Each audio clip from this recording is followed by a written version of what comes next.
먼저 당시의 상황에 대해서 설명드리겠습니다. 임진왜란 때 일본군은 한양을 향해 진군해오고 있었고 조선의 마지막 보루였던 신립의 군대에도 이기고 한양 바로 앞까지 오는 중이었습니다.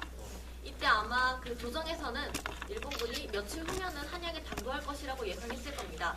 그래서 선조가 피난을 간 것이기도 하고요.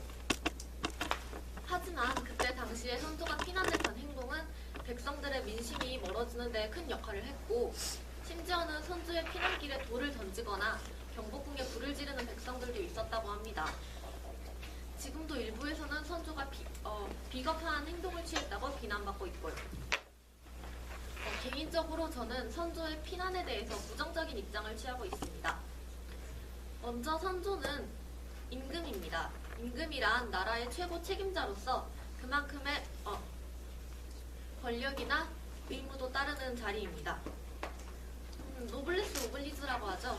높은 사회적 신분에 따르는 도덕적 의무를 말하는 겁니다.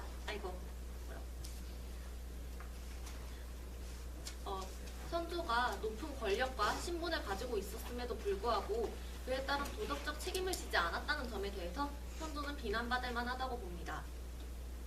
또 선조는 조선이라는 나라의 정신적 지주이자 구심점이었습니다.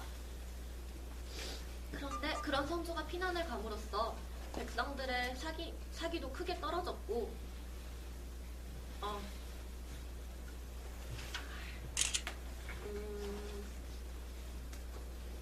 민심도 많이 동요했습니다. 독일이 영국을 폭격할 당시에 몸을 피신하지 않고 왕궁을 지켰던 엘리자베스 여왕의 일화가 생각나서 더욱 안타깝기도 하지요. 하지만 개인적인 시각을 빼고 봤을 때 선조의 행동은 충분히 있을 수 있는 일이라고 봅니다. 당시 일본군이 바로 앞까지 진격해왔기 때문에 먼저 일단은 몸을 피하고 후위를 도모하자는 생각을 했을 수도 있죠. 특히 당시에는 임금의 죽음이 곧 전쟁에서의 패배를 의미하기도 했으니까요. 또한 그 당시에 조선에는 군사가 제대로 갖추어지지 않은 상태였고 일본군과 선조가 맞서 싸운다고 하더라도 그 승리를 크게 장담할 수 없는 상황이었습니다. 이런 상황을 볼 때 선조가 한양을 떠난 그 자체는 그렇게 잘못된 선택이라고 볼 수는 없습니다.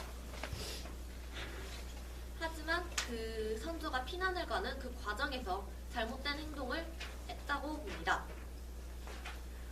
먼저 물론 임금의 몸을 지키는 것도 중요합니다. 일단 당시는 임금이 나라의 책임자로서 명령을 내리고 있었고 임금의 몸을 지키는 것이 가장 중요한 일이라고 생각했을 수도 있죠. 하지만 그것보다 더욱 중요한 것이 민심을 수습하는 일이었다고 생각합니다. 하지만 선조는 백성들은 그냥 그대로 내버려두고 막 자기 혼자만 몰래 도망갔습니다. 밤에 야반 도주를 했다고 하죠. 이런 면에서 볼 때 선조의 행동은 잘못된 것입니다. 그리고 딱 한 번만 이런 것도 아닙니다. 평양에서는 결사적인 항쟁을 주장하는 백성들에게는 자신도 싸우겠다고 해놓고 그냥 그대로 도망갔습니다. 심지어 평양마저 함락되자 명나라로 망명을 시도하기까지 합니다. 이런 선조의 태도를 볼 때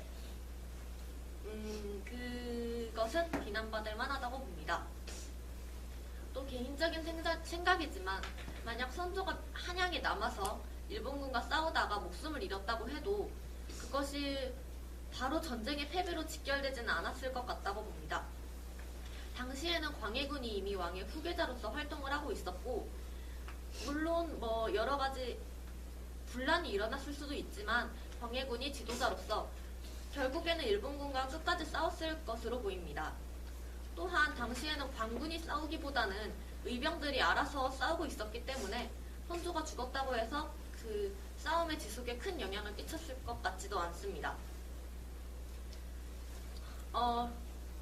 지금까지 드린 말씀을 요약하자면 선조가 한양을 떠난 것 자체가 잘못된 선택은 아니었습니다. 그것을 통해서 결국은 조선이라는 나라의 이득을 가져왔기도 하고요.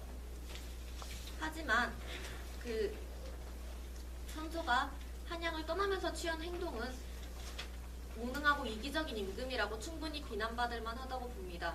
이상입니다.